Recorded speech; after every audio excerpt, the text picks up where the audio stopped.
Yes. तो फिर से दोस्त हमारा वापस आ चुका है। कैसन बा सारे लोग, एक बार फटाफट चैट बॉक्स में झकाओ सो लव यू दोस्त बोल दो। और आप जरूर पक्का ये सोच रहे हो कि सर ये क्या करवाने वाले हो, अमंग अस खेलने वाले हो क्या? तो यार जो अपना जो टॉपिक है ना, how to develop problem solving skills, यार ये बहुत हद तक हमारे जो गेमिंग स्किल्स हैं उनसे मिलते जुलते पॉइंट्स हैं। तो इसीलिए दोस्त हमारा जो शुरुआत ही यहीं से कर रहा है। अभी बस कुछ दिनों पहले की बात है कि मैं आपके साथ अपने चैनल पर अमंग अस खेल रहा था। और यार that was the first time, अभी कुछ समय पहले की बात, मतलब 3-4 महीने हुए शायद। तो आई जस्ट यूजुअली मैं आपके साथ चेस खेलता हूँ, वही आता है ऑनलाइन गेमिंग में, वही आता है। बट मैंने सोचा चलो यार एक बार ट्राई करते हैं अमंग अस। तो मैंने शुरुआत किया और यार शुरू होते ही मुझे लोगों ने मार दिया।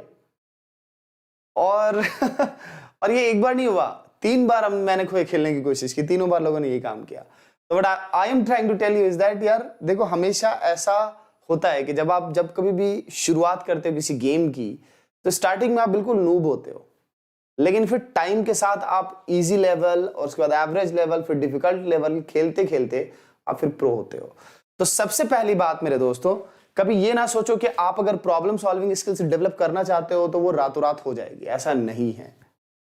तो जिस तरह से आपको अमंग अस के सारे नियम कानून पता होने चाहिए, आपको बटन प्रेस करने आने चाहिए, आपको पता होना चाहिए कब कौन सी मूवमेंट लेनी है, ठीक वैसे ही आपको पता होना चाहिए कि crystal clear theory, concept, formulas के अलावा शुरुआत अगर आप करने जाओगे तो चीजें इम्पॉसिबल सी लगेंगी। तो इम्पॉसिबल सा लगना कुछ भी बुरा नहीं है और डिफिकल्ट लगना बुरा नहीं है। देखो यहां पर लाउड एंड क्लियर एक मैसेज है कि आप में से जितने भी लोगों को लगता है कि प्रॉब्लम सॉल्विंग स्किल्स आपकी अच्छी नहीं है, आपसे प्रॉब्लम सॉल्व नहीं हो पाते, थ्योरी तो समझ में आ जाता है बट प्रॉब्लम सॉल्व नहीं हो पाते, दोस्तों इससे परेशान होने की जरूरत नहीं है, सबके साथ होता ही है। तो सबसे पहली बात जो हमें पता ही नहीं होती कि ये प्रॉब्लम सिर्फ आप नहीं फेस करते हो, सारे लोग फेस करते हैं, सभी लोग फेस करते हैं भाई। लेकिन विजेता वही बनता है जो कि अपने सामने आने वाली मुश्किलों को ओवरकम करने की सोचे और फिर हिम्मत भी दिखाए और फिर फाइट करे। करेक्ट? तो बात यहीं से शुरू होती है, आपको इसी बात से शुरुआत करनी है। और हाँ, हमेशा की तरह जब भी इस तरह से तुम्हारा दोस्त सामने आता है तो आपको पता है कि शुरुआत में मैं आपको बेसिक बातें बताता हूं और फिर ब्रह्मास्त्र भी बताता हूं। तो आज भी वैसे ही आपको बेसिक बातें, पहले आपकी बेसिक बातें आपको समझाएंगे और फिर आपको ब्रह्मास्त्र भी बताएंगे। तो ये पहला पॉइंट क्लियर है ना? मैंने गेम से रिलेट करके आपको बताया, बिल्कुल आप विजुलाइज कर सकते हो। हम में से सभी लोगों ने गेम तो खेला ही खेला, ऐसा तो नहीं है कोई भी जिसने कि गेम नहीं खेला। एक बार चैट बॉक्स में बता दो कोई ऐसा है जिसने कि एक बार भी कोई ऑनलाइन गेम नहीं खेला, इवन के टेंपल रन नहीं खेला, इवन के सबवे सर्फर नहीं खेला? जरा बता दो एक बार चैट बॉक्स में, मुझे पता है यार सबने इतना काम तो किया ही हुआ है ना? तो अब देखो इसके बाद मैं आपको क्या बताना चाहता हूं, इसको भूल जाओ, ये इसे डिलीट कर दो यार, इसे क्रॉप कर दो। अरे क्रॉप नहीं किया भाई, चलो कोई नहीं। ब्रांडिंग हो गई इनकी, कोई बात नहीं यार, जस्ट लीव इट, ध्यान मत दो, आपके लिए तो मजा बन गया। ठीक है, तो यार अपन इस पे ध्यान नहीं देते। ये मीटर जो है, मैंने ये इमेज यहां पर इसलिए लगाई है क्योंकि आप ये सोचोगे कि सर प्रॉब्लम सॉल्विंग मैं स्टार्ट तो करूं, लेकिन कैसे स्टार्ट करूं और किस तरह से खुद को समझूं। तो ये तुम्हारा अपना प्रोग्रेस मीटर है, ये एक प्रोग्रेस मीटर जैसा, ये तुम्हारे पास खुद ना तुमको तुम्हारे स्टेजेस को समझाने के लिए ये मीटर बहुत जरूरी है। अभी तुम किस लेवल पर हो प्रॉब्लम सॉल्विंग में, ये अगर जानना है तो फटाफट जिस चैप्टर को तुमने पढ़ा है उस चैप्टर के एक्सरसाइज को उठाओ और सॉल्विंग करनी शुरू करो। जनरली मैं इस तरह से 5 लेवल्स की बात करता हूं। एक होता है कि तुमने अभी बिल्कुल स्टार्ट नहीं किया है, तुम अभी निगेटिव स्टेज में हो, मतलब कि तुमने अभी क्वेश्चन की सॉल्विंग शुरू ही नहीं की, तुमको पता ही नहीं कि तुम्हारा स्टेज क्या है। ये भी अपने आप में एक स्टेज है कि तुमको पता ही नहीं है कि तुम्हारा स्टेज क्या है। यूजुअली ये तब होता है जब तुमने चैप्टर के क्वेश्चंस को अटेम्प्ट किया ही नहीं होता है। फिर क्या होता है, जब आप चैप्टर के क्वेश्चंस को अटेम्प्ट करते हो, करने जाते हो, तो आप अपने आप को नूब लेवल पर या फिर बिल्कुल बिगिनर लेवल पर पाते हो। तो ये फटाफट आप चेक करो सॉल्विंग। अभी आपको अगर अपने आप को जानना है, देखो अगर आप यहां पर आए हो, मेरी बातें सुनना चाह रहे हो, तो आपको या तो अपने बारे में क्लैरिटी होगी कि आप कौन से लेवल पर हो। मैं सारे लेवल्स की बात कर दे रहा हूं। अगर नहीं है क्लैरिटी तो फटाफट एक्सरसाइज उठाओ, जिस चैप्टर को तुमने अभी जस्ट फिनिश किया है आजकल में, उसी से तुम खुद को ज्यादा अच्छे से समझ पाओगे। खुद को जज नहीं करना है, समझना है। जजमेंट और समझने में डिफरेंस होता है, समझ रहे हो? तो जजमेंट नहीं डालना, जजमेंट तो इंसान को बर्बाद कर देता है, तो वो नहीं करना, ना तो खुद के लिए जजमेंटल बनना, ना तो दूसरों के लिए बनना है। तो नूब और बिगिनर लेवल पर हो गया आप, तो दैट मींस कि अच्छा ठीक है आपने शुरुआत की है लेकिन आप बहुत अटक रहे हो आपको कॉन्फिडेंस नहीं आ रहा है। फिर एक ऐसा लेवल आता है जिसमें आपको पता होता है कि आपसे इजी क्वेश्चंस तो बन जाएंगे, ये होता है आपका थर्ड लेवल। और ग्रीन लाइट कहां से स्टार्ट हो जाती है, जहां से आप कॉन्फिडेंस आ जाता है कि सिलेक्शन तो होना ही होना है, वो होता है एवरेज लेवल ऑफ क्वेश्चंस की सॉल्विंग से। कई सारे लोग सोचते हैं कि यार सिलेक्शन तो तब होता है जबकि डिफिकल्ट क्वेश्चंस आने चाहिए सॉल्व करने के लिए, ऐसा नहीं है। बाय डिफिकल्ट आई मीन के सारे वो क्वेश्चन जो कि जेईई मेंस में भी टाइम आपका बहुत लेते हैं, और इनफैक्ट के वो उसका लेवल थोड़ा सा आप करेंगे तो जेईई एडवांस में चले जाएंगे। तो by difficult we actually mean that आपके सिलेक्शन के लिए इतना होना जरूरी होता है, आपका एवरेज लेवल तक पहुंचना जरूरी होता है, एवरेज लेवल तक पहुंचना जरूरी होता है ना। इतने से ही आप 99 परसेंटाइल प्लस जा सकते हो। ये पता था आपको? सच्चाई बताओ चैट बॉक्स में, नहीं पता था आपको? नहीं पता था, है ना। इसकी क्लैरिटी नहीं थी आपको, अब तो क्रिस्टल क्लियर कर लो। ये आपके जेईई मेंस और जेईई एडवांस दोनों में सिलेक्शन कराने के लिए सबसे बड़ा रोल प्ले करता है।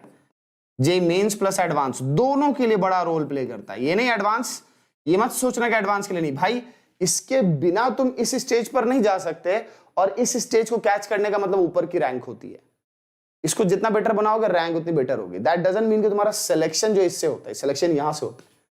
तो तुम्हें इन सब लेवल को क्रॉस करना है। तो फटाफट अपने आप को एक्सरसाइज पे जाओ, चैप्टर के क्वेश्चंस बनाना शुरू करो। देखो अगर तुमने कभी बनाया ही नहीं है और तुम इस स्टेज पर हो कि तुमको लगता है कि पता नहीं मेरा स्टेज क्या है, तो डेफिनेटली तुम यहां पर हो, और इसमें कुछ भी बुरा मानने की जरूरत नहीं है। ये तो सच्चाई है ना जिसको हम डिस्कस कर रहे हैं यहाँ पर, और ये डिस्कशन तुम्हारे लिए है, तुमसे प्यार है, तुम्हारी अहमियत हम समझते हैं, तुम्हारी तुमसे इतना प्यार है कि तुमको इतनी बातें तोड़ तोड़ करके समझा रहे हैं, ठीक है।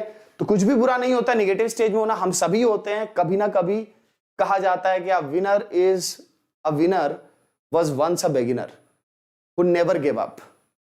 तो विजेता वही है जो था तो बिगिनर लेकिन उसने कभी गिव अप नहीं किया। तो आपको भी तो यही बात रियलाइज करनी है ना। रियलाइजेशन मेरे दोस्त बहुत जरूरी है, बहुत जरूरी है। सो हम प्रोसीड करें आगे। ओ भैया कैसे बढ़े आगे, ऐसे बढ़ जाए। चलो ये सब कुछ अपने सेशंस हैं जो आपको फटाफट आपको ना दे सकते हैं कॉन्फिडेंस। तो इन सब सेशंस को जाकर के प्लेलिस्ट में आप देख सकते हो और इनसे अपना कॉन्फिडेंस बिल्डअप कर सकते हो। अगर आपने मिस किए हुए हैं चैप्टर्स तो ये उनके वन शॉट्स हैं। अभी क्लास 11 के भी वन शॉट्स चल रहे हैं, क्लास 12 के भी चले हैं, जेईई मेंस के भी चले हुए हैं। तो इन सबको आप देख सकते हो, मेरी भी अलग से प्लेलिस्ट लगी हुई है।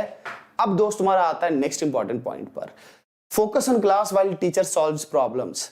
भाई टीचर जब प्रॉब्लम सॉल्व करवा रहे हैं तो तुम्हें बहुत ध्यान से देखना है। इनफैक्ट यार पूरी क्लास को ध्यान से देखना बहुत जरूरी होता है। एक सबसे बड़ा ट्रेट, एक सबसे बड़ी प्रॉपर्टी, एक सबसे बड़ी आदत जो अच्छे रैंकर्स की होती है, जो सिलेक्ट होने वाले कैंडिडेट्स के, सिलेक्ट होने वाले स्टूडेंट्स की जो सबसे बड़ी आदत होती है, जो आपको भी डेवलप करनी चाहिए, वह है क्लास में जो भी बातें बताई जा रही है उसको एब्जॉर्ब करना, क्लास में इतना फोकस करना। क्लास चाहे कैसी भी क्लास हो, कोई भी बोरिंग से बोरिंग टॉपिक हो, टफ से टफ टॉपिक हो, आपको खुद को बताना है कि मुझे क्लास में बैठ करके जो भी मेरे 1.5-2 घंटे जाने वाले हैं उसको मुझे मैक्सिमम यूटिलाइजेशन पर डालना है। मैक्सिमम नहीं तो ऑप्टिमाइज तो कर ही करके रखना है। तो एक रिसर्च के थ्रू ये डिस्कशन एक होता है कि आप कितना भूलते हो। एक शायद मैंने पहले भी आपसे डिस्कशन किया फॉरगेटिंग कर्व के बारे में, कि होता ये कि आप जैसे ही क्लास खत्म करते हो ना, तो विदिन 20 मिनट्स आपका जो लेवल है वो 100% से, अगर क्लास में थे आप और ये 100% लेवल था आपका, जो भी बात आपने क्लास में सुनी, तो क्लास खत्म होने के 20 मिनट के अंदर ही पता है वो लेवल कहां पहुंच जाता है, इस रेंज में पहुंच जाता है, इस रेंज में पहुंच जाता है 40 to 60% पर। सोचो 40% के आसपास का रिडक्शन हो जाता है। जो भी क्लास में आपने सुना था 40% आप भूल जाते हो विदिन 20 मिनट्स। मैंने पहले भी क्लास में बताया गया ऐसा होता है, ये हम सबके साथ होता है। तो इसका मतलब है कि आप देखो अगर 40 से 60% का रेंज होता है, कुछ स्टूडेंट हो सकता है 60% की बजाय 65% पर हो, कोई 90% पे नहीं होता, कोई 80% पे नहीं होता है, सब यहां पर होते हैं, इसी रेंज के आसपास होते हैं। जिन्होंने बहुत ज्यादा ध्यान से क्लास में बातें सुनी है वो कम बातें भूलेंगे और वो 60% वाले रेंज में रहेंगे, और जो ध्यान से नहीं सुनते हैं वो तो पता नहीं कहां हो सकते हैं। अगर आपने ध्यान से सुना है उसके बावजूद आप इस रेंज में हो सकते हो। सोचो तो आपने अगर ध्यान से नहीं सुना है तो क्लास खत्म होने के बाद आप इस रेंज में चले जाते हो।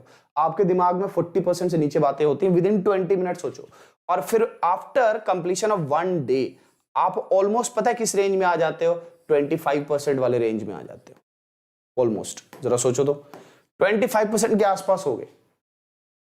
तो इसका मतलब है कि क्लास में ध्यान देना बहुत जरूरी है। और तभी आप देखते हो जो भी आपके क्लास के वो जो बच्चे होते हैं जिनको आप गॉड गिफ्टेड या टॉपर बोलते हो, होते वो भी नॉर्मल है। बस फर्क ये होता है कि उनको ये ज्ञान की प्राप्ति होती है कि क्लास को ध्यान से सुनना है, फोकस करना चाहिए। कितना ही बोरिंग टॉपिक हो मुझे फाइट करनी है सो दैट कि मैं ज्यादा चीजें ग्रैस्प कर सकूं और उसके बाद जब टाइम बीते तो मैं भूलूं ना। ये एक दिन में होता है। सोचो आप तो एक टॉपिक पढ़ने के बाद पता नहीं कितने दिन के लिए उसे भूल जाते हो। तो इसीलिए मैंने एक बहुत ही अल्टीमेट रिवीजन टेक्निक का सेशन लाया था, उसे जरूर देखना दोस्तों, क्योंकि रिवीजन आपकी रैंक बनाता है।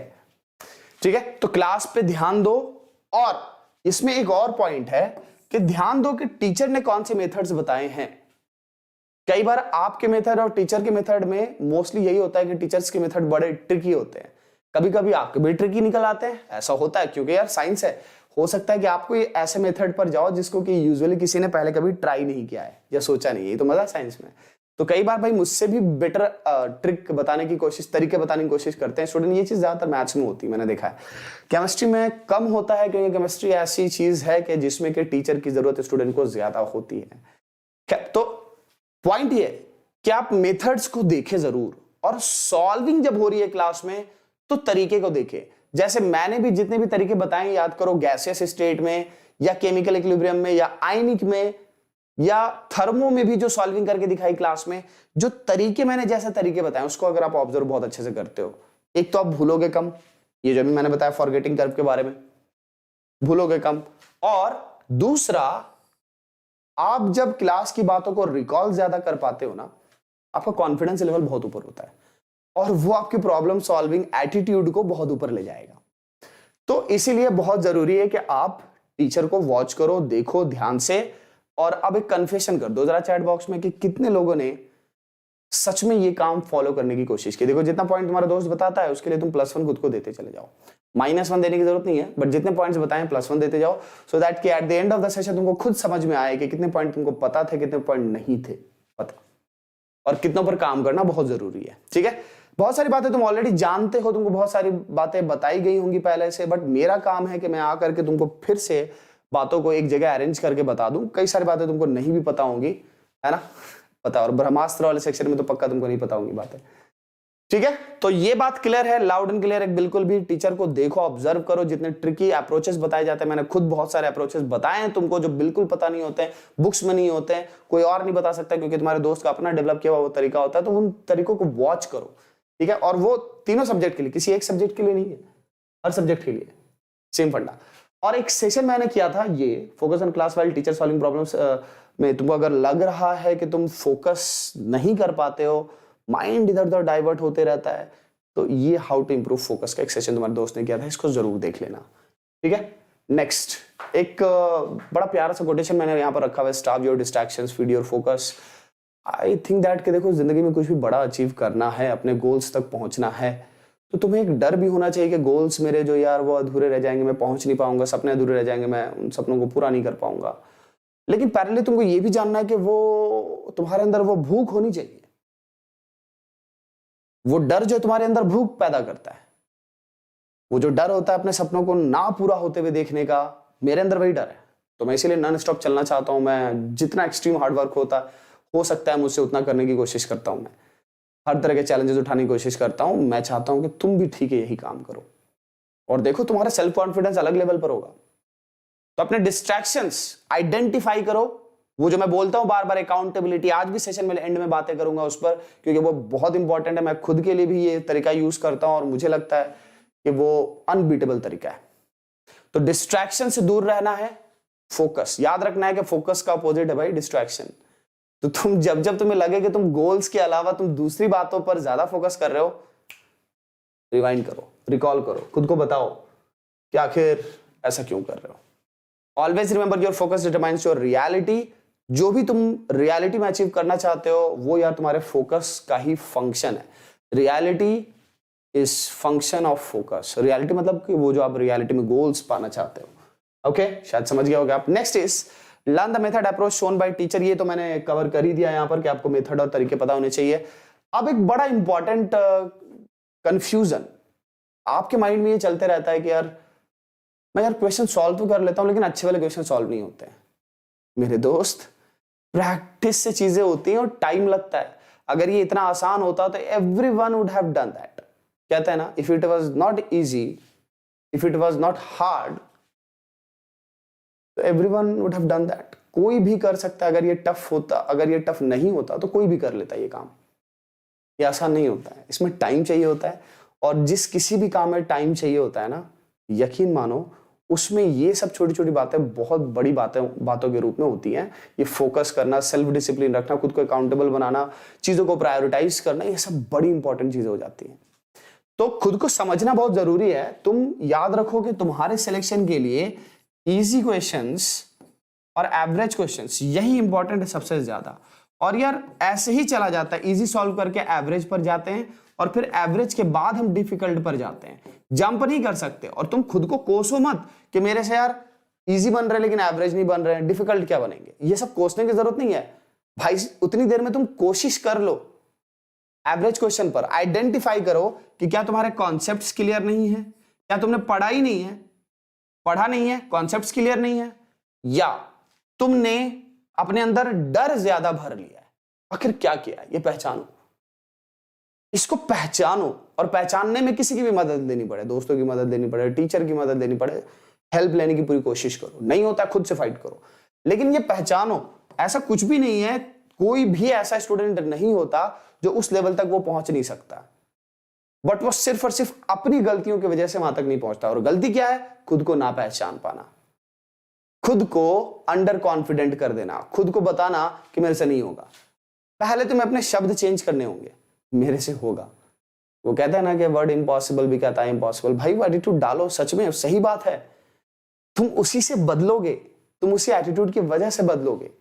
तो ये कहना कि नहीं मेरे से नहीं होगा, यार मेरे से कैलकुलेशन नहीं होता, यार मेरे से क्वेश्चन पढ़ा नहीं जाता, यार मेरे से बड़े क्वेश्चन नहीं पढ़े जाते, यार ये छोटे क्वेश्चन में गलती हो जाती, यार ये सब नेगेटिविटी हटानी होगी।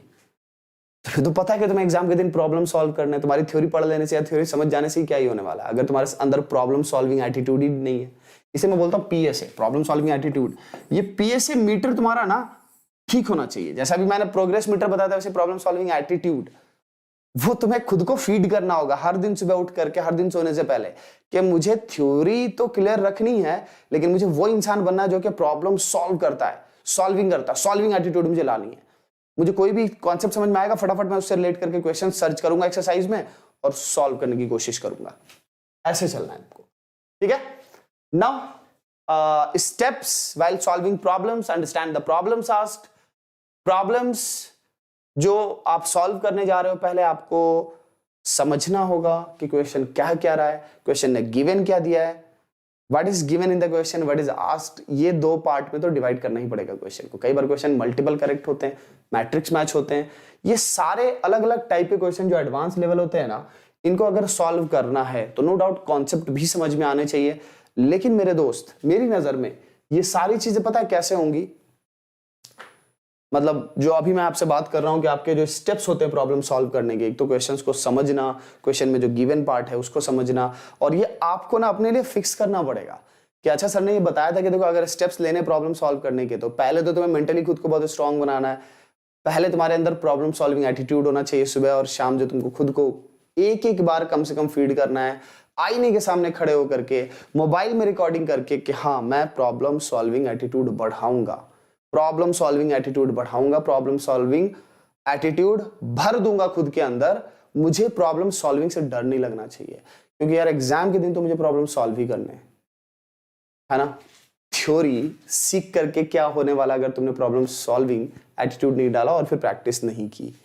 तो इस बात को समझना। एंड यार प्रॉब्लम्स को अच्छे से समझना है, डिवाइड करना, क्या गिवन है क्या आस्क्ड है ये समझना, कॉन्सेप्ट कौन से अप्लाई होने वाले हैं, क्या एग्जैक्टली जो कॉन्सेप्ट जो दिखाई दे रहा है क्या वो इक्विलिब्रियम कांस्टेंट केपी और केसी का रिलेशन है। Just for an example, KP और केसी के रिलेशन पर बेस्ड है तो बहुत इजी है। ली चैटलियर्स प्रिंसिपल लगा है तो दैट मींस कि अच्छा थोड़ा केयरफुल रहना है। क्या क्या वो 3 स्टेजेस वाले क्वेश्चन है, आइस पॉइंट्स वाले क्वेश्चन हैं? क्या वो हाई इक्विलिब्रियम कांस्टेंट वाले क्वेश्चन हैं? है ना? या फिर क्या इसमें गिब्स एनर्जी इन्वॉल्व किया गया है? तो कॉन्सेप्ट्स को समझना, दैट इज इंपॉर्टेंट। जब आप इतना समझ गए तो उसके बाद आता है एप्लीकेशन पार्ट, अप्लाई करना कॉन्सेप्ट को, करेक्ट? तो ये अप्लाई कॉन्सेप्ट वाला जो पार्ट आया ना, यहां पर मुझे कुछ बड़ी इंपॉर्टेंट बातें बतानी है। ये अप्लाई करना यार इतना आसान नहीं होता। देखो, तुम्हारा जो आइडेंटिफाई द कॉन्सेप्ट है, और उससे पहले था कि आप प्रॉब्लम को समझो, तो प्रॉब्लम को समझना, फिर उसमें क्या कॉन्सेप्ट लग रहे हैं इसको समझना, ये तुम्हारा पीस ऑफ माइंड से आता है, मन की शांति से आता है। और वो जो मन की शांति है वो तुम्हारा ब्रह्मास्त्र है। तो आता है ब्रह्मास्त्र में। ब्रह्मास्त्र में शायद मैंने पहला पॉइंट वही रखा होगा, पीस ऑफ माइंड। ये तो मैंने रिविलेशन लिखा है कि देखो ब्रह्मास्त्र का रिविलेशन करते हैं। देखो, रियलाइज करना बहुत इंपॉर्टेंट है। और दोस्त, जिस तरह से मैं आकर के आपको यहाँ पर बता रहा हूं ना, इस बात की बहुत कीमत है। भले ही कम लोग आकर के देख रहे हैं, भले ही आप इस बात को शायद ऐसे समझ रहे होंगे कि ठीक है, सर ने जो बातें बताई वो तो मुझको यूट्यूब पे कहीं भी मिल जाएंगी। मेरे दोस्त,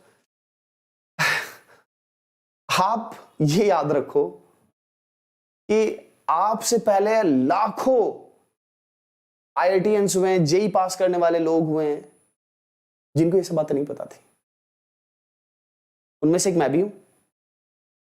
मेरे बारे में आपको पता ही है कि मैं बिहार के छोटे से गांव से हूं, और मैं बार बार ये आपके सामने ये जो अपनी जो जिंदगी में जो कमी रह गई, एक वाइड रह गया, जो चीजें मुझको नहीं मिल पाई, जो गाइडेंस नहीं मिल पाया, मैं उसको लेकर के कई बार आपको बोलते रहता हूं, पुश करते रहता हूं कि देखो, राइट प्रिपरेटरी गाइडेंस बहुत जरूरी होती है।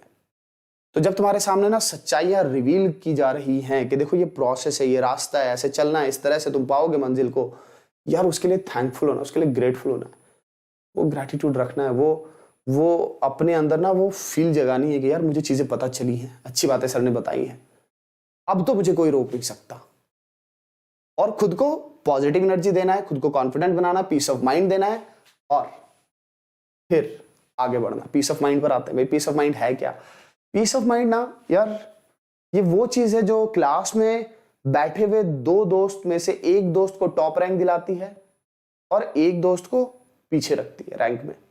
हालांकि दोनों ने सेम बातें सीखी थी, सेम कॉन्सेप्ट सीखे थे, सेम ट्रिक सीखे थे, हार्डवर्क भी आसपास ही ऑलमोस्ट सेम किया था, बट रैंक में काफी डिफरेंस क्रिएट हो गया। एक की फर्स्ट रैंक आ गई और एक जो है वो आउट ऑफ 100 बाहर चला गया 100 से। यह हो सकता है कि यार, वैसे याद रखोगे, कभी भी रैंक से कभी भी किसी इंसान को जज नहीं किया जाता है। रैंक एक दिन का गेम होता है ना? बट मैं बात कर रहा हूं, देखो, रैंक इज फंक्शन ऑफ ना mistakes that you do in your exam. जो मिस्टेक्स आप करते हो एग्जाम के दिन, उसकी वजह से रैंक ऊपर नीचे होती है। बहुत सारे ज्यादा हार्ड वर्किंग, ज्यादा अच्छी नॉलेज वाले स्टूडेंट की रैंक कई बार कम आ जाती है गलतियों की वजह से, क्योंकि 2 साल 3 साल तो उन्होंने बहुत तपस्या की, एग्जाम के दिन गलतियां हो गई, तो उस पर कोई रोक नहीं है। बट मैं कह रहा हूं कि देखो, जब कभी भी तुम ये सोचते हो कि तुमसे गलतियां कम हो, तुम्हारी चिली मिस्टेक्स कम हो, तो यार यही वो फैक्टर है जो बचाता है तुम्हें। तुमको तो ये रियलाइजेशन अभी तक हो गई होगी, तुमने इतने सारे टेस्ट दिए होंगे कि तुम्हारे सिली मिस्टेक्स तुमको बहुत बड़ा नुकसान पहुंचाते हैं। मिर्ची मिस्टेक, चिली मिस्टेक, है ना, बहुत नुकसान पहुंचाते हैं। तो उससे बचने का रास्ता बस यही है, तुमको इसके साथ जाना है। तुम्हारा कंपोजर, तुम्हारा पीस ऑफ माइंड तुमको बचाता है। और वो कैसे आता है? वो टाइम के साथ आता है। टाइम के साथ कैसे आएगा? क्या बस टाइम बिताने से आ जाएगा? नहीं, टाइम के साथ ना वो हर्डल्स को फेस करते हुए जब तुम बढ़ते हो, फाइट करते हुए बढ़ते हो, वो जो तुम्हारे अंदर जो परसेवरेंस होता है, यार मुझे कुछ भी हो जाए, चाहे घर परिवार में कोई मुसीबत आ गई हो, यार घर परिवार में कोई फंक्शन है, शादी है, कहीं मुझे बुलाया जा रहा है, कहीं मुझे एंगेज किया जा रहा है, दोस्त बुला रहे हैं, मुझे बहुत सारी चीजें अंदर से वो फील हो रहा है कि यार मुझे बहुत सारे डिजायर्स हैं और मुझे पबजी खेलना है, या मुझे इंस्टाग्राम चलाना है, या मुझे पागल जैसे बस स्क्रॉलिंग करनी है, बस सोशल मीडिया पे बस जाकर के कहीं भी कमेंट्स मारना है, कुछ भी करना है, बस टाइम निकालना है। फील आती रहती है कि यार तुम पढ़ाई से हट करके इन सब काम को करो। सबके अंदर ये फीलिंग आती है, लेकिन तुम्हारे गोल्स को लेकर के तुम्हारे थॉट्स इतने क्लियर हैं और तुम अपने माइंडसेट के साथ इतने क्लियर हो, इतने मजबूत हो कि तुमको पता है कि तुमको अपने सेल्फ डिसिप्लिन को ब्रेक नहीं करना है, चाहे कुछ भी होता रहे। तो जिस किसी काम से प्यार होता है, जिस किसी गोल के साथ तुम अपने सेल्फ डिसिप्लिन को लगा करके रखते हो, तुम जिस गोल के लिए सेल्फ डिसिप्लिन को फॉलो करते रहते हो, उसको ब्रेक नहीं होने देते हो, वही तुम्हें टाइम के साथ ना इतना अच्छा कंपोजर देता है, इतना सही पीस ऑफ माइंड देता है कि तुम बहुत शांत रहते हो, कूल रहते हो और तुम्हारे अंदर का डर खत्म सा हो जाता है। क्योंकि तुम फाइट, देखो अगर तुम अपने सेल्फ डिसिप्लिन को ब्रेक नहीं होने देते हो तो तुम्हें कभी भी हार का डर ही नहीं होता है। क्योंकि यार हार जीत जैसा तो कुछ होता ही नहीं है ना, तुम तो या तो जीतते हो या तो तुम सीखते हो। तो ये जो फील तुम्हारे अंदर आती है ना, जब तुम इसको रियलाइज कर जाते हो, जब तुम दिल से दिमाग से इस बात को समझ जाते हो, जब तुम्हारी आत्मा में यह बात बैठ जाती है कि या तो हम जीतते हैं या तो हम सीखते हैं, मैं कुछ लूज नहीं करने वाला, तो तुम्हारे सिली मिस्टेक्स अपने आप गायब हो जाएंगे। तुम्हारे अंदर जो डर होता है कि अरे यार मुझे कम टाइम में ज्यादा क्वेश्चन कर देने हैं और ये मैं पीछे रह जाऊंगा, पता नहीं रैंक क्या आएगी, ये सब बातें तुम्हें सोचनी नहीं है। तुम्हें बस अपने एफर्ट पर ध्यान देना है, तुम्हें अपने सेल्फ डिसिप्लिन पर ध्यान देना है, तुम्हें अपनी चीजों की प्रायोरिटी पर ध्यान देना है कि तुम सही तरीके से प्रायोरिटाइज कर रहे हो कि नहीं। सबको सारे जो भी तुम्हारे डेली रूटीन में जो तुम्हारे काम मिले हुए हैं, जो स्कूल के काम होंगे, जो तुम्हारे अपने पर्सनल लाइफ के काम होंगे, जो तुम्हारे अपने जेई से रिलेटेड काम होंगे, तुम उसमें चीजों को प्रायोरिटाइज कर पा रहे हो कि नहीं, तुम फोकस कर पा रहे हो कि नहीं, तुम्हें कितनी चीजें डिस्ट्रैक्ट कर रही हैं। जब तुम्हें ये सारी चीजें पता होती हैं और ये सारी चीजें तुम जब कर पाते हो, चीजों को प्रायोरिटाइज कर पाना, समझ पाना, गोल्स को समझ पाना, हर वक्त अपने गोल्स के बारे में सोचना, एक्टिव तरीके से, इनएक्टिव तरीके से। इनएक्टिव का मतलब कि तुम कोई दूसरा काम कर रहे हो, घर परिवार का कोई काम कर रहे हो, इवन खा रहे हो या कुछ और कर रहे हो, टीवी देख रहे हो, कुछ भी कर रहे हो, बाहर वॉक कर रहे हो, बट तुम अपने गोल्स के बारे में सोच रहे हो, ठीक है। और एक्टिव मतलब कि ठीक है तुम ऑलरेडी पढ़ाई की तरफ फोकस थे और बैठ करके पढ़ रहे थे या पेपर दे रहे थे या कुछ कर रहे थे, ठीक है। तो पीस ऑफ माइंड मेरे दोस्त, ये तुम्हें बहुत बहुत नुकसान पहुंचा सकती है। देखो पीस ऑफ माइंड अगर मान लो कि तुम अभी डिस्ट्रैक्टेड बहुत होते हो और तुम कभी भी पढ़ने बैठते हो और तुम नहीं फोकस कर पाते हो, तुम्हारे लिए एक चीज जो तुम्हें बहुत बड़ा फायदा पहुंचा सकती है, तुम्हारी फिजिकल एक्टिविटी। फिजिकल एक्टिविटी बहुत बार मैंने इसके बारे में बताया। देखो फिजिकल एक्टिविटी तुम्हारे ब्रेन के उस पार्ट को एक्टिव करती है जो तुम्हें ना शांत बनाती है, तुम्हें ज्यादा कॉन्फिडेंट बनाती है। तुम देखोगे अक्सर जो स्पोर्टिव बंदे होते हैं अक्सर वो ज्यादा कॉन्फिडेंट होते हैं, जो कम स्पोर्टिव होते हैं अक्सर वो कॉन्फिडेंस में पीछे होते हैं, ठीक है। तो थोड़ा फिजिकल एक्टिविटी पे ध्यान दो। तुम योगा वगैरह कर सकते हो, स्ट्रेचिंग वगैरह कर सकते हो, एक्सरसाइज वगैरह कर सकते हो। दैट डजंट मीन कि मेरे जैसे जाकर के जिम में बैठे रहो, मेरे जैसे जिम में जाकर के जो है बस बॉडी बिल्डिंग करो। अब हमारी उम्र हो गई भाई, ठीक है। एंड सबसे बड़ा ब्रह्मास्त्र मेरे दोस्त, बिलीविंग इन योर सेल्फ। कहा जाता है कि if you think you can, you can. If you think you can't, yes you can't. ये सिर्फ तुम्हारी सोच में, तुम्हारे सेल्फ बिलीफ में। भाई मेरे लिए तो दो सबसे बड़े सुपर पावर है, एक सेल्फ बिलीफ, एक सेल्फ डिसिप्लिन। और यार ये सेल्फ डिसिप्लिन सेल्फ बिलीफ से ही आता है, तो ये ओरिजिन है सारे सक्सेस का। दैट इज वाई ये कहा जाता है believing in your self is the first secret of success, है ना। सच रियलाइज किया आपने, self believe is the super power. भाई बिल्कुल self believe, self discipline super powers है और हम इसको समझ नहीं पाते हैं। तो जिंदगी से इस बात को हटा दो कि I can't do it, I can do it. तो प्रॉब्लम सॉल्विंग स्किल्स तुम्हारी डेवलप तभी होंगी जब तुम पहले ये खुद को फील करा दोगे कि ठीक है मुझे सारे रास्ते तो उसने बता दिए हैं, अच्छा मुझे माइंड अपना ओके करना है, मुझे बैठना है, मुझे टाइम देना है। हर बंदा निगेटिव स्टेट से उठ करके अल्ट्रा प्रो मैक्स लेवल पर जाता है। कोई ऐसा नहीं है कि पैदा ही प्रो मैक्स लेवल पर हो जाता है। तुम क्लास के टॉपर्स वगैरह को देखते हो ना, तो तुम्हें तो सिर्फ और सिर्फ उनका वो अल्ट्रा प्रो मैक्स लेवल दिखता है। तुमने थोड़ी ना देखा कि उनका बैकग्राउंड क्या था, तुमने थोड़ी ना देखा कि वो कब से निगेटिव स्टेट से फाइट करते करते इजी, एवरेज और डिफिकल्ट लेवल को क्रॉस करके अल्ट्रा प्रो मैक्स लेवल पर पहुंचे। देखा तुमने? नहीं देखा, कोई नहीं देखता है। समझ रहे हो? एक लायनल मेसी का बहुत मजेदार कोट है, मैं उसको देसी लैंग्वेज में सामने रखना चाहूंगा। लायनल मेसी का, लायनल मेसी ने कहा कि इट टुक मी, और उसके बाद उसने ऐसा कुछ लिखा होता है, it took me approx 10 years and 5 months and 13 days to become an overnight success। मतलब लोगों को तो लगता है कि अरे यार रातों रात स्टार बन गया। भाई वो रातों रात स्टार नहीं बना, कोई नहीं बनता रातों रात स्टार।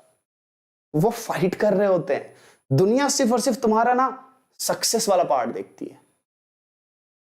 वो जो होता है ना ग्लेशियर जो होते हैं, तो ग्लेशियर का ना ऊपर का पार्ट तुम्हें दिखता है, तुम्हें ये नहीं दिखता है कि वो नीचे कितना स्ट्रांग है। तो टाइटैनिक जो ग्लेशियर से टकरा गए और टूट गए, भाई वो ग्लेशियर ऊपर उतना नहीं था जितना उसके पास डेप्थ थी, जितना वो स्ट्रांग था अंदर से।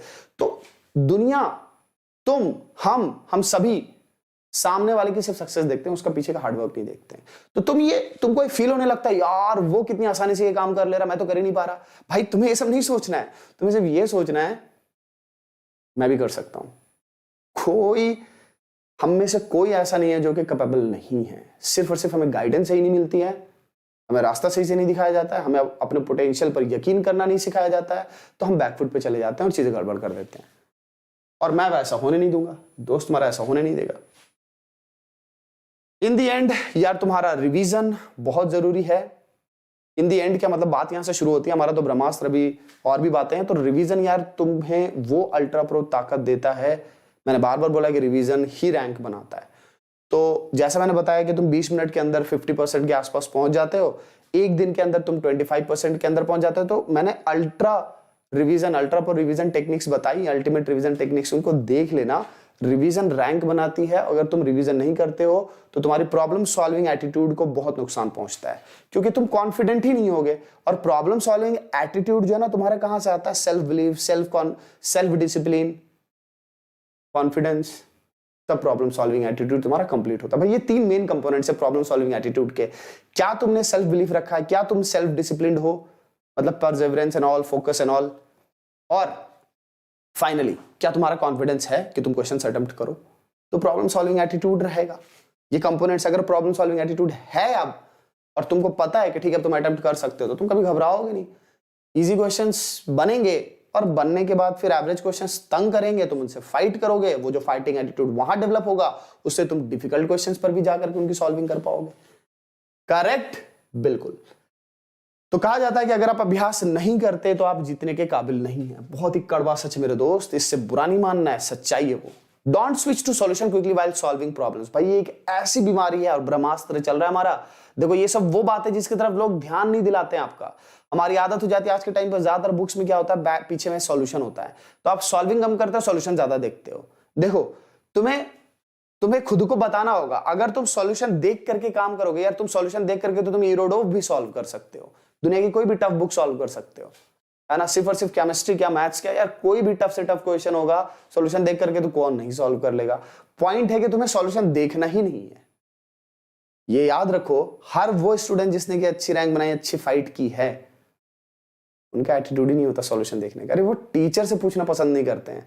एक बार टीचर ने कॉन्सेप्ट्स क्लियर कर दिए तो वो खुद से फाइट करना पसंद करते हैं, और तब तक फाइट करते हैं, इतनी इनफाइनाइट फाइट देते हैं कि फिर उनके अंदर वो क्यूरियोसिटी आ जाती है कि जब मैंने इतने सारे रास्ते अपना लिए तो ऐसा क्या है जो कि मेरे से नहीं बना, अब चलते हैं सर से डिस्कस करते हैं। लेकिन यूजुअली क्या होता है, स्टूडेंट्स को ये फील होता लगता है जैसे सर से पूछ लो, सॉल्यूशन देख लो, हो गया मेरे से। तो आपसे नहीं हुआ है, वो क्वेश्चन आपसे नहीं हुए हैं। क्वेश्चन में स्ट्रगल करने से ही आपका अंदर का जो फाइटर है वो जागता है। जब फाइटर नहीं जागा तो आप कैसे सोच रहे हो कि आपके अंदर प्रॉब्लम सॉल्विंग एटीट्यूड आ जाएगा। बहुत क्यूरीज ऐसे मिलते हैं कि सर मेरे से प्रॉब्लम नहीं सॉल्व होते हैं, सर पढ़ तो सब लिया, प्रॉब्लम सॉल्व नहीं हो रहे। मेरे दोस्त, तुम्हें अपने आप को पहले ट्रैक करना पड़ेगा, देखना पड़ेगा। ठीक है, तुम्हारे कॉन्सेप्ट्स क्लियर हैं? अगर कॉन्सेप्ट्स क्लियर हैं तो क्या तुम सामने किसी जूनियर को पढ़ा सकते हो वही कॉन्सेप्ट्स? इतना कॉन्फिडेंस आ गया है? आ गया है तो चलो प्रॉब्लम सॉल्व करने पे। चलो ठीक है, तुम दूसरों को नहीं पढ़ा सकते, तुम खुद को पढ़ा सकते हो। तुम एक जगह खड़े होकर के, आईने के सामने खड़े होकर के, बोर्ड पर खड़े होकर के, रूम में यूं ही खड़े होकर के तुम एक बार कॉन्सेप्ट से रिकॉल कर सकते हो क्या? बता सकते हो स्टार्टिंग से? अगर केमिकल इक्विलिब्रियम की बात करें तो, रियल गैस की बात करें तो, रियल गैस क्लियर है अगर, तो बताओ रियल गैस की स्टार्टिंग कहां से होती है? ऑब्वियसली स्टार्टिंग होती है काइनेटिक थ्योरी ऑफ गैसेस के फेलियर से, वैन डर वाल्स के इक्वेशन से। तो वैन डर वाल्स के इक्वेशन में क्या क्या इंपॉर्टेंट बातें सीखी थी, रिकॉल करो। आ रही है बात, रिकॉल हो रही है, तुमको कॉन्फिडेंस है क्या? अच्छा ठीक है, तुमको पता है small A small be in सब की वैल्यूज क्या होती है, इनके यूनिट्स क्या होते हैं, इनका मीनिंग क्या होता है, ये कॉन्सेप्चुअली कैसे ड्रिवन है क्लियर? तो ठीक है, चलो थ्योरी वाला पार्ट डन है। अब अगर थ्योरी वाला पार्ट डन है तो चलो यार चलते हैं सॉल्विंग करके देखते हैं। सॉल्विंग में अटकेंगे बट फाइट करेंगे, सर्च करेंगे, जाएंगे वापस कॉन्सेप्ट्स को देखेंगे क्या करे, ऐसा कौन सा कॉन्सेप्ट था जो मैं मिस कर गया। तो करत करत अभ्यास से जड़मति होत सुजान, और रसरी आवत जात से सिल पर पड़त निशान। बहुत ही पुराना दोहा है और बहुत ही दिल को छूने वाला है। मतलब रस्सी के आने जाने से ना पत्थर पर भी निशान पड़ जाता है, लेकिन क्या एक बार रस्सी को घिसने से वो पत्थर पर निशान पड़ जाता है? नहीं, बट लगातार घिसते रहने से वो पत्थर पर निशान बनता है। तो यार पत्थर पर भी निशान बना देती है रस्सी सिर्फ घिसने से। फिर हम तो इंसान हैं, हम तो ऑलरेडी भूखे हैं सफलता के लिए। हमें बस फाइट करने की देर, हमें बस समझने की देर है कि अच्छा हमें करते रहना है। करते रहना is more important than the result यार। तुम करते रहो, देखो तुम अनबीटेबल बन के रहोगे। तो सॉल्यूशन की तरफ मत भागो मेरे दोस्त, और यहाँ पर तो मुझे ढेर सारा प्यार दिख जाना चाहिए चैट बॉक्स में। क्यों? क्योंकि यार ऐसी बात ही है, ये हम सब करते हैं, ये सब पाप हम सब करते हैं ना। सॉल्यूशन देख कर काम करने वाला नहीं करना है। ये तुम बिल्कुल नहीं करो, बहुत अच्छी बात है। नहीं हो पाता है, कम से कम करो यार। देखो तुम इससे जितना कम करोगे उतना ही तुम फाइटर बनोगे, उतनी अच्छी रैंक तुम्हारे हाथ में। क्योंकि सारे यार रैंकर्स ना, उनके ये ट्रेट होते हैं, उनके अपने तरीके होते हैं। वो क्वेश्चन खुद से सॉल्व करना बहुत पसंद करते हैं, फाइट करना बहुत पसंद करते हैं। उसके बिना तुम सच में अच्छे रैंकर तुम्हारा बनना बहुत मुश्किल है। एक दूसरा ब्रह्मास्त्र, तुमको प्यार करना पड़ेगा कैलकुलेशन से। मेजॉरिटी स्टूडेंट्स कैलकुलेशन से भागते हैं, थोड़ा सा भी कैलकुलेटिव क्वेश्चन आ गया तंग हो जाते हैं। बट अब मैंने अपनी पूरी क्लास 11th के पूरे लेक्चर में आपके अंदर ये कैलकुलेशन से प्यार डालने की कोशिश की है। हर बार मैं आपको चैलेंज करते रहता हूं कि चलो मुझको बीट करो, चलो बताओ जरा, मुझसे फास्ट कैलकुलेट करके दिखाओ। और मैंने कई सारी जगह पे स्पेशली इक्विलिब्रियम वगैरह में मैंने आपको शॉर्टकट्स बताए सॉल्विंग के, मैथमेटिकल कैलकुलेशंस के, करेक्ट। तो अगर तुम इसको प्यार नहीं करते हो मेरे दोस्त, तब तो गड़बड़ है। और तुम चाहो तो देखो यहां जा सकते हो। देखो प्रेपसेरा, एक मेरे स्टूडेंट ने ऑल इंडिया रैंक 96 प्रेपसेरा नाम से एक वेबसाइट बनी हुई होगी। अभी भी पेज दिख जाएगा इसका, अभी भी पेज है, वेबसाइट खत्म नहीं हुई है। तो आकाश ने बनाई थी इसे, ऑल इंडिया रैंक 96। अब तो पास भी कर गया, वो 2016 का था वो, अब तो पास भी कर गया 2020 में आईटी बॉम्बे इलेक्ट्रिकल इंजीनियरिंग। तो इस पर जा करके देख सकते हो, मैंने एक आर्टिकल स्पेशली लिखा हुआ है, बताया हुआ है कि इसकी कैलकुलेशन स्किल के बारे में। ऐसे तो बहुत सारे हुए हैं भाई, अपने बहुत सारे सिंगल डिजिट वाले भी बच्चे हुए हैं, लेकिन अब नेट पर की बात करें तो आपको इसकी वेबसाइट पे दिख जाएगा। बाकी किसी और ने वेबसाइट बनाया नहीं, इसने बनाया हुआ, तो इस पे दिख जाएगा आपको। नीड फॉर स्पीड करके एक बनाया हुआ मैंने लिखा हुआ है, अब पढ़ो उसको, अच्छा फील होगा, आपको समझ में आएगा। अगर आपको कैलकुलेशन से नफरत होती है ना, तो वो आपका कैलकुलेशन से प्यार डेवलप कर देगा। याद रखो कि कोई भी स्टूडेंट जिस तरह टॉप रैंक बनाई है बिना कैलकुलेशन स्किल्स, बिना अपने कैलकुलेशन वाले स्पीड से, कैलकुलेशन से प्यार किए बिना, ऊपर की रैंक मुश्किल है। पास तो कर सकते हो, पास करना भी कई बार मुश्किल हो जाता है, पास तो कर सकते हो, बट जितने अच्छी कैलकुलेशंस करोगे उतना ज्यादा अच्छी रैंक बनाओगे। क्योंकि ऑब्वियसली तुम टाइम सेव करोगे, तुम्हारे सिली मिस्टेक्स कम होंगे, तुम्हारा कॉन्फिडेंस लेवल ऊपर होगा, तुम्हें डर नहीं होगा। यही सब तो फैक्टर्स है जो कि हमारा रैंक पीछे करते हैं। Apply 50-50 OP rule. अक्सर मैंने बताया कि मेंस के एग्जाम में अक्सर ऐसा होता है 50% ऑप्शन डेड होते हैं, और वो 50% ऑप्शन, अच्छा ये पेटेंटेड है, मतलब कि ये कॉपीराइट है, इस पे कोई और ना यूज करे ये नाम जो है अपना रखा हुआ है भाई। तो 50-50 ओपी रूल में क्या दोस्तों, 50% ऑप्शन डेड होते हैं। और इस तरह के ना और भी ट्रिक तुम खुद से बना सकते हो। 50% डेड ऑप्शंस होते हैं तो फटाफट मेंस वगैरह वाले क्वेश्चन में, तो इनफैक्ट एडवांस वाले में भी दिखता है, बट मेंस में फ्रीक्वेंसी बहुत हाई होती है। 50% ऑप्शन डेड होते हैं जिनका कोई लेना देना नहीं होता है, उनको साइड करो, बाकी 50% पे फोकस करो। तो इस तरह से जब तुम प्रैक्टिस करते हो ना, ऐसे कई सारे रास्ते तुमको पता चलते हैं। जैसे मैं एक और बड़ा ब्रह्मास्त्र बताऊं, जैसे 50-50 ओपी रूल है, ये मेरा ऑब्जर्वेशन है, और एक ऑब्जर्वेशन है वो भी बता ही देते हैं, चलो आज ही शुभ दिन है। तो कई बार क्या होता है जेईई एडवांस के क्वेश्चन में, जेईई मेंस में भी, बट ये चीज जेईई एडवांस में बड़ा काम करते हैं कि मल्टीपल करेक्ट होते हैं ना, उसमें जो काफी लेंदी ऑप्शन होते हैं, जिसको फिल करके तुमको लगता है कि यार बहुत फीलिंग के साथ लिखा गया, काफी लंबा लिखा गया, अक्सर वो लंबे ऑप्शन सही होते हैं। दैट डजंट मीन कि मेरे ऊपर मत डाल देना कि हाँ अगर वो कभी गलत हो गया फ्यूचर में, तो मोस्टली हुआ है और ये आपको प्रीवियस ईयर क्वेश्चन में दिख सकता है। दैट डजंट मीन कि भाई साहब वो होगा ही होगा। मैं बोल रहा हूं अभी तक तो दिखा है भाई, आगे क्या होगा नहीं पता। तो इस तरह से तुम अपने लिए सब शॉर्टकट्स, ऑब्जर्वेशंस बना सकते हो, या हमसे सीखो ना, हमारे क्लास में आकर के ये सब चीजें सीखो, हमें ऑब्जर्व करते हो, देखते हो, तो ये सब पॉइंट तो अपने लिए लिख लोगे, अच्छा ऐसा भी होता है ना। तो अब सेशन को एंड करने का टाइम आ गया दोस्तों। ये बहुत जरूरी है, क्रिएट अकाउंटेबिलिटी। देखो अगर तुम प्रॉब्लम सॉल्विंग एटीट्यूड लाना चाहते हो, स्किल्स डेवलप करना चाहते हो, जितने पॉइंट्स आपको बताएं शुरू से रिवाइंड करो, खुद को आउट ऑफ 10 खुद को बताओ कि तुम कहां पर हो, और अपना स्कोर जरूर मुझको भेजो यहाँ पर टेलीग्राम पर। और ऐसे भी आपको कुछ भी पूछना हो, जानना हो, सपोज दैट कि तुम प्रो सब्सक्रिप्शन वगैरह लेते हो, तो प्रो सब्सक्रिप्शन पर क्या होता है मेरे दोस्त, देखो प्रो सब्सक्रिप्शन की स्लाइड्स होंगी आगे लगी हुई। तो प्रो सब्सक्रिप्शन अगर तुम लेते हो, अपने प्रो प्लेटफॉर्म से जुड़ते हो, और तीनों में से कोई भी लेते हो pro subscription, I strongly recommend कि दोस्त तुम इसके साथ जाना, प्रो प्लस के साथ। दोस्त तुम्हारा जो इसका फैन है पर्सनल मेंटरशिप का, and personal mentorship is something कि यार वो आप किसी भी स्टेज पर हो लाइफ के, बहुत ही डीमोटिवेटेड स्टेट पर भी हो, वहां से भी उठा करके आपको टॉप रैंक में चेंज कर देते हैं। ये इतनी बड़ी शक्ति होती है। और तुम जब भी ये सब काम करते हो तो मुझे जरूर टेलीग्राम पर इन्फॉर्म करो, सो दैट कि मैं तुमको गाइड कर सकूं, तुम्हारी हेल्प कर सकूं, तुमको इशू फेस करना पड़े तो उसमें मैं तुम्हारी हेल्प कर पाऊं, तुमको एक बहुत पॉजिटिव एनर्जी मिलेगी। तो बताओ जरूर, ये टेलीग्राम आईडी तुम्हारे दोस्त का, भर भर के स्पैमिंग करो, भर भर के मैसेज करो, लेकिन इस बात को समझो कि तुम बिना अकाउंटेबिलिटी के तुम चीजें अचीव नहीं कर सकते। मैंने पता नहीं कितनी बार अब तक बता दिया इसके बारे में, लेकिन ऑब्वियसली ऐसा थोड़ी ना कि मैं भाषण दे रहा हूं और पूरी दुनिया सुन रही है, पूरी कंट्री सुन रही है और सभी आज के आज जाग जाएंगे। पूरी बात, अगर पूरी कंट्री को मेरी बात पहुंच भी जाती है देश के हर एक स्टूडेंट तक, तो उसके बावजूद वो फॉलो करेंगे, मानेंगे नहीं मानेंगे नहीं पता, बट आप तो जितना जल्दी इसको समझ जाओ उतना ज्यादा फायदेमंद होगा। अकाउंटेबिलिटी मतलब कि खुद को रिस्पॉन्सिबल बताना, और बेटर होगा आप इसके लिए ना आप डायरी कॉपी कुछ ऐसा रख लो जिसमें कि आप नोट डाउन करते हो। आप में से कई सारे स्टूडेंट हैं जो मुझे टेलीग्राम पर भेजते हैं कि सर ये मेरा दिन भर का काम है। इवन हो सकता है कि आपने सिर्फ 1 घंटे पढ़ाई की हो और घर परिवार के चक्कर में, रिलेटिव्स के चक्कर में 10 घंटे बर्बाद कर दिए हो, बट वो भी सच्चाई में लिखो कि सर आज मेरा 10 आवर यहां चला गया, सर मेरा 1 आवर यहां चला गया, और सर नहीं दोस्त 10 आवर यहां चला गया, 1 आवर यहां चले गया। ये तो मैं बता रहा हूं कि मुझे भेजना एक बहाना है, और मैं चाहता हूं यार कि तुम्हारे लिए खड़ा रहूं। और ये जो तुम्हारी जो दुआएं आती है, एक्चुअली तुम जब ये लिख करके भेजते हो ना, तो तुम दिल से प्यार देते हो मुझको, क्योंकि तुम मुझे इतना दिल के करीब मानते हो, तब तो तुम ये सब भेजते हो, है ना। तो आप में से कई सारे हैं ना ऐसे जो ये करते हैं डेली। तो ये आप मुझे भेजे बिना खुद के लिए कर सकते हो। आप अपनी अकाउंटेबिलिटी डायरी एडी बना लो, एडी मींस अकाउंटेबिलिटी डायरी बना लो, कॉपी बना लो, और उसमें नोट डाउन करो आप दिन भर में कितना भी पाप करते हो। अरे आप इंस्टाग्राम सर्च करते रह जाते हो 3 घंटे, यूट्यूब स्क्रॉल करते रह जाते हो 4 घंटे, यार वो लिखो, और विद इन 10 डेज तुम देखो, तुम खुद रियलाइज करने लगोगे कि यार मैं टाइम वेस्ट कर रहा हूं अपने गोल्स के साथ, मैं अटैच नहीं हूं, मैं जेन्युइन नहीं हो रहा हूं। तो जब मैं जेन्युइनली खुद ही प्यार नहीं कर रहा हूं गोल से, तो मैं कौन होता हूं ये बोलने वाला कि मेरे गोल्स अचीव नहीं हो रहे हैं और मेरे चैप्टर्स अच्छे नहीं हो रहे हैं और मेरे कॉन्सेप्ट्स अच्छे नहीं हो रहे। मैं कौन होता बोलने वाला? That is accountability. वो रियलिटी में खुद को रिस्पॉन्सिबल बनाना है, और ये जब तुम सीख लेते हो ना, तुम अनस्टॉपेबल हो जाते हो, तुम्हें कोई बीट नहीं कर सकता। तो ये करो।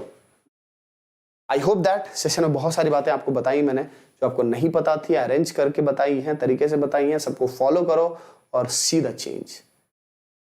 दिल से ढेर सारी दुआएं और ढेर सारा प्यार है तुम्हारे लिए। और तुम में से जितने भी दोस्त हैं ऐसे जो कि जुड़ना चाहते हैं प्लेटफॉर्म से, दिस इज समथिंग अमेजिंग। हमारा प्लेटफॉर्म जो है वो यार एक फैमिली है, जिस फैमिली की रेपुटेशन इस बात के लिए कि हम हर स्टूडेंट पर ध्यान देते हैं, और हम हमेशा तुमको सिखाते हैं कि तुम्हारा जो तुम्हारा रिजल्ट है ना, उससे कहीं ज्यादा इंपॉर्टेंट तुम्हारा प्रोसेस है। और अगर हम इस बात को समझ जाएं, तुम्हारी रैंक कुछ भी आए, तुम अपनी इस जर्नी को लाइफ टाइम इंस्पिरेशन के रूप में यूज कर सकते हो, और दैट इज मोर इंपॉर्टेंट। भाई रैंक इंस्पिरेशन नहीं होता है, तुम्हारी जर्नी इंस्पिरेशनल होती है, और तुम खुद से खुद का ही इंस्पिरेशन बन जाते हो कि यार मैंने इतना हार्ड टाइम फेस किया हुआ है, जब इम्पॉसिबल था सब कुछ तब मैंने फोकस किया हुआ है, जब इम्पॉसिबल था सब कुछ तब मैंने फाइट की हुई है। अपने फैमिली, अपने प्लेटफॉर्म का यही सारा, यही हम आपको सिखाना चाहते हैं।